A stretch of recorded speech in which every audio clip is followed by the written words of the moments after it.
হাজার মনীষী। আর এটি কিন্তু একসঙ্গে অল্প জায়গার মধ্যে এত মনীষী খুব কম স্কুলে আছে। অনেকটি জায়গায় বাইরে দেখেছিলাম, স্কুলের মধ্যে এতটুকু জায়গার মধ্যে এত মনীষীর সমাবেশ তোমাদের বিদ্যালয়ে আছে। হ্যাঁ, আমার কোথাও 10-12 জন আছে, কিন্তু তোমাদের একেবারে 19 জন। তোমরা যাতে ভালো মানুষ হও, এই জায়গায় কোনো না ঘাটতি থাকে, সেই উদ্দেশ্যেই কিন্তু অত মনীষীর সমাবেশ। বুঝতে পারছো তো? যারা আছেন আমাদের পৃথিবীটাকে সুন্দর করার জন্য প্রাণপণ করে গেছে, তাদেরকে তোমাদের স্যাররা সবাই কিন্তু বিদ্যালয় অঙ্গনে হাজির রেখেছে। হ্যাঁ, আর শিক্ষা প্রতিষ্ঠানগুলো কিন্তু তাই তো তোমরা বুঝে গেছো। এবার যত উচ্চ শিক্ষা স্তরে যাবে, সেখানে যদি এত মনীষী নাও পাও, তবুও বিদ্যালয়ে তোমাদের জন্য ভবন থাকবে, শিক্ষক মশাইরা থাকবেন, কিছু স্ট্যাচু থাকবে, সেই সঙ্গে থাকবে তোমাদের জন্য সুযোগ সুবিধা। তোমরা যদি বিজ্ঞান গণিত নিয়ে পড়ো, তোমাদের জন্য কিন্তু অনেক সুযোগ সুবিধা, তাই তো? ওই যে কম্পিউটার নিয়েও পড়ছো। এখন আমি যে ঘুরছি রাজ্যে, তার মূল কারণ কিন্তু ছেলেরা বিজ্ঞান এবং গণিতে অনার্স নিয়ে পড়ছে না, আর সেটাই পর কলেজ লেভেলে আনন্দটা হারিয়ে ফেলছে। কিন্তু কেন? তোমাদের কোন বিষয় পড়তে বেশি আনন্দ হয় বলো? বিজ্ঞান। বিজ্ঞান আর গণিতে আনন্দ হয় না? গণিতেও আনন্দ হয়। তো আমি তোমাদের বিজ্ঞান গণিতে কিছু বলবো, গণিতে যাতে গণিতে নিজস্ব সৌন্দর্য আছে সেটা তোমরা ভালোভাবে উপলব্ধি করতে পারো। গণিতের একটা নিজস্ব সৌন্দর্য আছে। আর তোমাদের গণিতে কিন্তু বিভিন্ন পরীক্ষা হয়, অলিম্পিয়াড এই ISI বরানগরে হয়। তোমাদের কৃষ্ণনগরেরও অনেক ছেলে কিন্তু ভালো রেজাল্ট করে তারা MIT-তে পড়েছে। হ্যাঁ, বিশ্ব ঘুরছেন বিনা পয়সায়, কোনো খরচ লাগে। যেমন একটি ছেলে গেছে কয়েক বছর আগে, 2012 সালে, তার নাম আকাশদীপ দে। তোমরা নাম কি শুনেছো নাকি? আকাশদীপের নাম তোমরা শোনোনি, ছোট মানে স্যাররা জানেন, স্যার জানেন তো আকাশদীপের নাম। আর একজন ছেলে ছিল দিল্লোল। দিল্লোলের নাম কে জানেন? MPSC পেয়েছে। আপনি ওদের যে সিনিয়র নাকি একই সময়? একই সময়ের। ও একই সময়। আপনার হায়ার সেকেন্ডারি কত? আমার হচ্ছে 94, 94। মানে কিসের কথা বলছেন আপনি? না না, হায়ার সেকেন্ডারি 94 না, হায়ার সেকেন্ডারি 12-তে। আপনার 12-তে? হ্যাঁ, আপনার তো কম বয়স দেখে আমি বলছি, ওদের কথা বলছি, ওদের 2012। হ্যাঁ, ওদের আমার হায়ার সেকেন্ডারি 12-তে। আচ্ছা, আপনি কোথায় পড়তেন, কোন স্কুলে? উনি কে জানো? বলো। রামানুজন, গণিতবিদ, বিশ্বশ্রেষ্ঠ গণিতবিদ, এনার নাম রামানুজন। যখন তোমাদের মতো ছোট ছিলেন, উনি কিন্তু পড়তেন বিজ্ঞানের গণিত এত শ্রেণীকক্ষে। আবার ছেলেরা টিফিনের সময় বাইরে খেলছে, উনি কিন্তু ক্লাসরুমে বসে অঙ্ক করতেন। ছেলেরা অনেক সময় নুড়ি পাথরে নিয়ে গণিত করতে গর্জন করে পড়ছে। এটা প্রাথমিক স্তর। আর হাই স্কুলে এসেও স্যাররা বিভিন্ন দায়িত্ব, স্কুল করার দায়িত্ব, কোনো ক্লাসে ত্রিকোণমিতি পড়ানোর দায়িত্ব, কিছু ক্লাসে এই রামানুজন দিয়ে। যখন চাকরি করতেন তখন দুটো লেখাটা ছিল, যত রকম সব ঘুরিয়ে সেই সব দেখে কেমব্রিজে ওনাকে গবেষণার জন্য আহ্বান দেয়।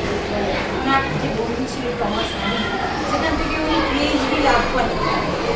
ওনারা আবার 32 বছর বয়সে টিভি হয়েছে, দেশে ফিরে আসে চিকিৎসার জন্য।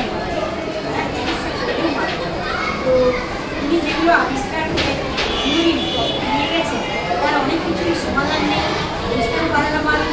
বুদ্ধিমান ছেলেরা কী করে, সেগুলো মাথা ঘামিয়ে সেগুলো সমাধান করে। এগুলোকে বলে গণিতের আনসলভ প্রবলেম। আর এই ছবিটার জন্য তিনি রামানুজনের কথা জানতে গেলে, আর আমি এবার তোমাদের বলি, এই যে ছবি দেখছো, ইনি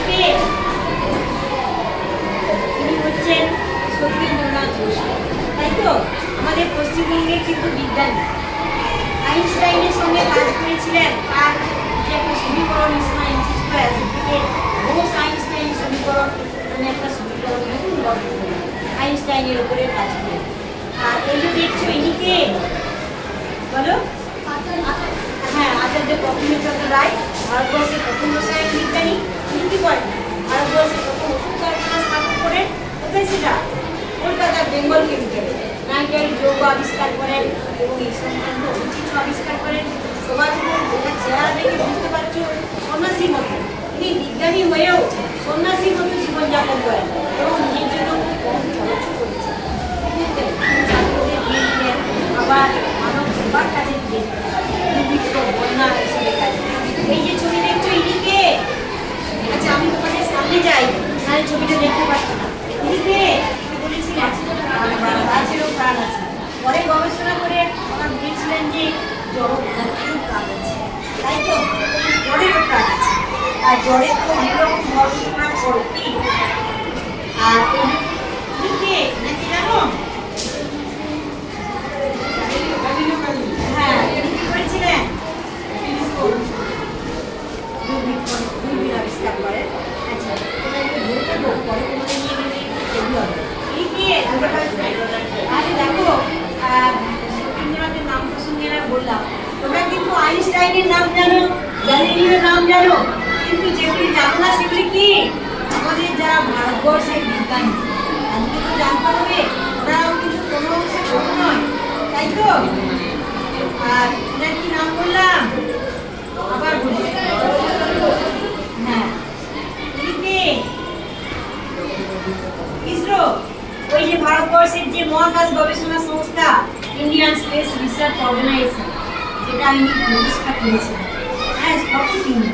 এনার নাম হচ্ছে বিক্রম সারাভাই। হ্যাঁ বিজ্ঞানী ডক্টর বিক্রম সারাভাই মারা গেছে 1971-এ, 1919-এ। হ্যাঁ আর এনার কথা জানো, বিজ্ঞানের কিছু তত্ত্ব সূত্রের কথা বলো না।